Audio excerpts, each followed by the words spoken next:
¿Qué tal amigos? Les habla Javier Andrés Alzate de Bursátil con toda la información bursátil y financiera el día de hoy, 24 de julio del 2017. Empecemos, el Colcap despierta un poco, arrancando ya después de vacaciones, por así decirlo, ya moviendo volúmenes por encima de los 100 mil millones de pesos. En estos momentos la cifra que nos registra del cierre de volumen del Colcap fue de 115.498 mil millones de pesos, cerrando en 1.475,84 unidades, una variación positiva del 0.31%. Por su parte, el petróleo haciendo lo suyo, subiendo, repunte del 1.62%, cerrando en $46.47. Animado pues por el tema de la restricción a Libia en su producción. Ya les amplio detalles. El volumen en las acciones de mayor volumen en Colombia, el ETF y Colcap tiene una variación negativa del 0.28%, cerrando en 14.873 pesos por ETF. Esto muy seguramente anticipándose el movimiento que presentará el rebalanceo de las acciones dentro del índice. La segunda acción con mayor volumen, Bancolombia Preferencial, cerrando en 33.500 pesos por acción, repuntando el 1.27%. El ADR en Estados Unidos cae el 0.21%, cerrando en $43.54. La tercera acción de mayor volumen el día de hoy, Promigas, cerrando en 5.900 pesos por acción, una variación positiva del 4.42%. Por el lado de las acciones de mayor pérdida, tema Fabricato, que cierra en 13 pesos con 50 centavos, una caída del 5.59%. Canacol Energy, la segunda acción de mayor caída, cierra en 10.500 pesos por acción, una caída del 3.14%. Y Cemex cierra en 10.880, una caída del 1.81%. Esta caída de Cemex ya me empieza a gustar e interesar. Vamos a tirarle nuevamente rayas a esta acción para ver qué nos muestran los técnicos. Por el lado de las acciones de mayor ganancia, Promigas es la primera acción de mayor ganancia, ya le di los datos. Preferencial Bancolombia, la segunda acción de mayor ganancia el día de hoy, ya les di los datos. Y la tercera acción de mayor ganancia es Con Concreto, que será 1.000 pesos por acción, una variación positiva del 1.21%. Por el lado del dólar, la TRM vigente para el día de hoy, 3.010 pesos con 77 centavos. El FIX que se formó el día de hoy, 3.024,03 centavos o con 3 centavos. Es decir que aproximadamente la TRM para mañana va a estar 14 pesos por encima de la TRM de hoy. Los datos estadísticos intradía del dólar. Tenemos apertura 3.018,50, tasa mínima 3.013, tasa máxima 3.032 y tasa de cierre 3.031.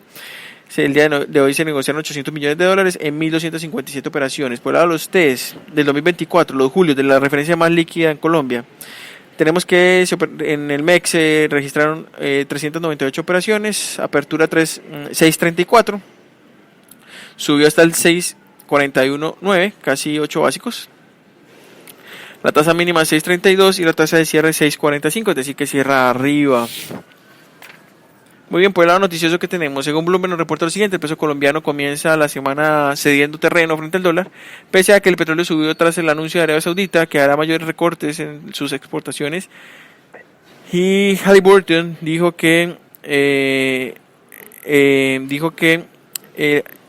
Auge Shale está perdiendo su vitalidad, eso se está refiriendo pues a la vitalidad en Estados Unidos. Con la excepción en el sol peruano, el resto de divisas latinoamericanas culminó a la baja. En el universo de empresas de monedas emergentes prácticamente terminó sin cambios, manteniéndose en máximo desde el noviembre 2014. En Colombia, el ministro de Hacienda y Crédito Público dijo a periodistas que el gobierno debe procurar que la inflación continúe descendiendo. Aquí tenemos, abro comillas, aquí tenemos que asegurarnos que la inflación siga bajando. Ya ese es un gran logro, que la inflación esté por debajo del 4%, eso es muy positivo, cierra comillas. Quiero pues como adicionar algo. En Twitter han estado un poco inquietos los analistas, algunos del medio, no exactamente los gerentes de investigaciones económicas, sino analistas en general, donde critican a la posición del ministro de Hacienda y Crédito Público, porque toda la información que sale de Colombia es positiva. O sea, es curioso, ¿no? El índice de confianza del consumidor, según lo que muestra los datos de Fedesarrollo, está en menos 11.7 y sale el ministro de Hacienda y Crédito Público a decir, no, es que sí es positivo. Y cuando aquí con un valor negativo es positivo, entonces simplemente pues, los analistas están como un poquito ya poniéndose en una actitud, ya sabiendo que obviamente ya le queda poco tiempo también dentro del gobierno, pues porque también el gobierno próximamente también vamos a tener cambio de gobierno muy pronto. Entonces ya la gente se cansó de que toda la información para el ministro de Hacienda y Crédito Público es buena. Esperemos a ver que al ministro de Hacienda hablar el cierre del año cuando la inflación se ubique por encima del 4%. ¿Qué dirá? ¿También es bueno? ¿También será bueno? Pues muy seguramente, apostamos desde ya que muy seguramente va a ser así la respuesta del ministro de Hacienda. Obviamente a él le toca, pues porque está dentro del gobierno. La parte internacional, entonces el exgobernador de la Reserva Federal, Daniel Tarullo, asegura que la debilidad de la inflación en Estados Unidos podría influir en las decisiones del Banco Central sobre si aumenta las tasas de interés por tercera ocasión en este año, y esto es muy malo para el dólar porque inmediatamente pues, termina erosionando su fortaleza, y pues ya como lo hemos visto, todo el tema ha erosionado el dólar y el dólar se va a debilitar y va a fortalecer el resto de monedas en el mundo. Muy bien, abro comillas, no sabemos si en el próximo par de reuniones esas preocupaciones serán lo suficientemente fuertes como para que la Fed se abstenga de otro aumento de la tasa, cierra comillas, comenta Tarullo en entrevista a Bloomberg Televisión. Tarullo se retiró de la Fed el 5 de abril. El 13 de julio, Janet Yellen dijo a los legisladores en Estados Unidos que los directivos del ente emisor estaban monitoreando la inflación con mucho cuidado después de que la lectura débil nublara las perspectivas de alza de los precios de bienes y servicios hacia el objetivo del 2% de la Fed. Al mismo tiempo, reiterando que nuevos aumentos en la tasa serían graduales. Para estar pendiente en Colombia, el próximo julio 26 tenemos confianza minorista industrial, y julio 27 Banco de la República, decisión de este viernes vamos a tener decisión de tasas en Colombia. Los analistas están esperando que se mueva 25 básicos frente a los 50 básicos de algunos. O sea, es decir, hay una porción que está esperando 25 y otra porción que está esperando 50 básicos. Personalmente creo que yo personalmente me alejo un poquito porque creo que técnicamente yo del Banco de la República no estaría haciendo movimientos porque la inflación podría caer a 3.60. Ese 3.60 frente al, si la bajan al 50 básicos dejarían 5.25, eso dejaría las tasas reales aproximadamente en 125 básicos más o menos, y eso pues le daría una opción una opción neutral.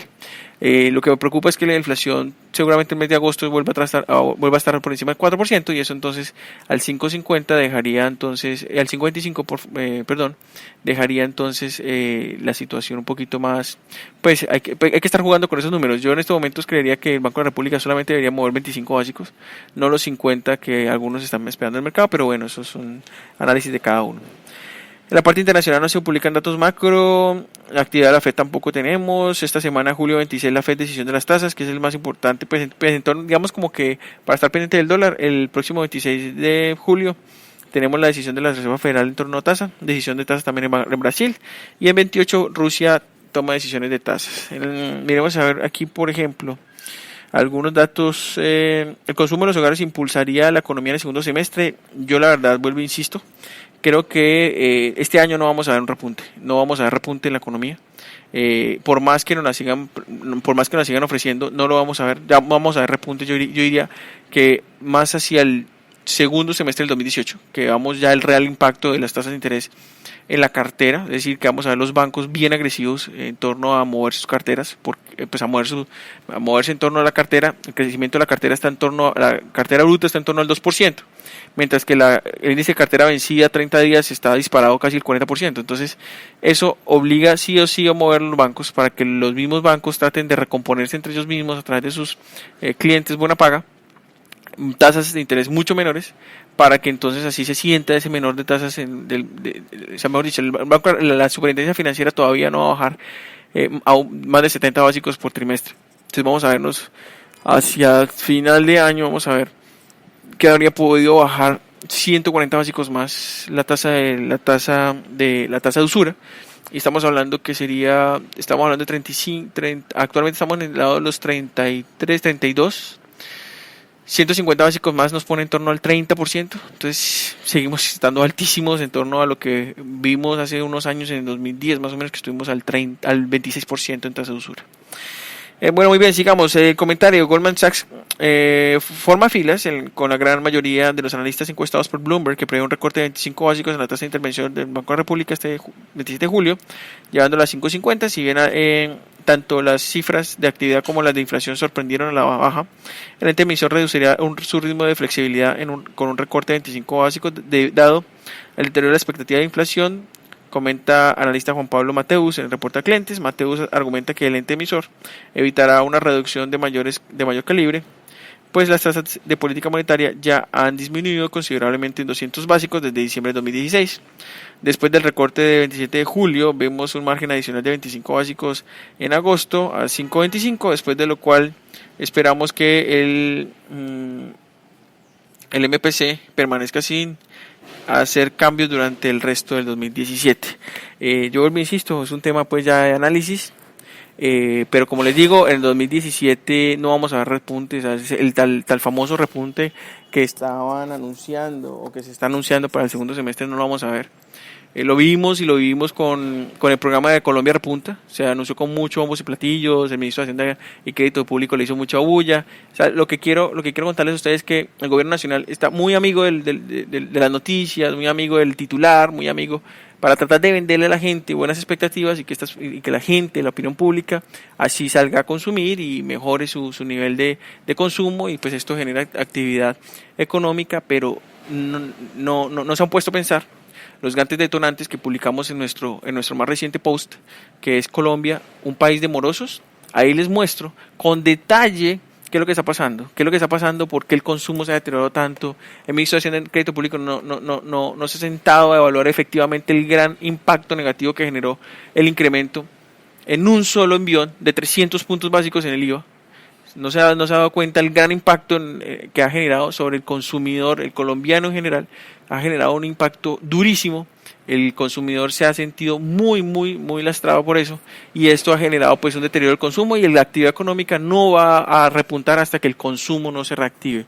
Por eso insisto en que Colombia no va a terminar por encima del 1.8% del PIB, de crecimiento del PIB en 2017. Es más, la probabilidad es mucho mayor a que esté por debajo del 1.8, que esté por encima del 1.8.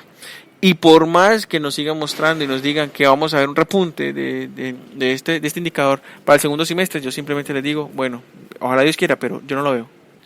Por otra parte, el FMI el día de hoy mencionó que el crecimiento mundial estaría en torno al 3.5% en 2017 y 3.6% en el 2018. Sigue siendo relativamente bajo en torno a lo que veníamos viendo antes de la caída fuerte del petróleo. Tal y como les había mencionado, Nigeria estaría cerca de adherirse al acuerdo del recorte de la OPEP y no OPEP, y no descartan prórrogas en el acuerdo. Esto pues netamente está buscando sostener el precio del petróleo hasta el próximo año, que Arabia Saudita pueda emitir el 5% de acciones en Aramco. Y quiero terminar con la tormenta perfecta de Venezuela para el petróleo. Estaría a punto de desatarse. Esto es una publicación que salió en Bloomberg. Y yo quiero pues a invitarlos con la mayor apertura mental a escuchar lo que voy a contar. En un mercado mundial de petróleo sumido en excesos de inventarios y las bajas expectativas, Venezuela es el más tangible de los comodines. Una mezcla trágica y volátil de un default, la economía dependiente del petróleo, la parálisis política y el malestar latente es bien conocido en este lugar. Los bonos venezolanos, que no han encontrado un punto sólido en los últimos años, se estrellaron la semana anterior como resultado de que el presidente Nicolás Maduro tratara de imponer unos nuevos lineamientos para reescribir la constitución del país, lo cual efectivamente priva a millones de venezolanos que se oponen a él de sus derechos. La economía de Venezuela está en caída libre. A finales de este año se ha contraído un 32% en comparación a donde estaba a finales de 2013, según el Fondo Monetario Internacional. También a finales de este año el gobierno estaba obligado a pagar más de 5 billones de dólares en deuda. Para agravarlo todo, el país debe dedicar una gran cantidad de producción para el pago del préstamo a China y a Rusia, reduciendo aún más la cantidad real de dinero que se puede utilizar. Francisco Monaldi, experto en política energética de América Latina en el Instituto Baker de la Universidad Rice de Política Pública, estima que lo destinado a esto podría ser alrededor de 800,000 barriles de petróleo día. Por otra parte, el bloqueo de petróleo relativamente pesado de Venezuela reduciría los márgenes de las refinerías estadounidenses establecidas para procesarlo, y probablemente reduciría mayores precios de la gasolina, algo que no sería bueno para cualquier presidente de Estados Unidos. Esto es un tema pues muy importante para los que quieran analizar lo que está pasando en Venezuela. Muy bien, amigos, que estén muy bien, nos vemos mañana. Chao.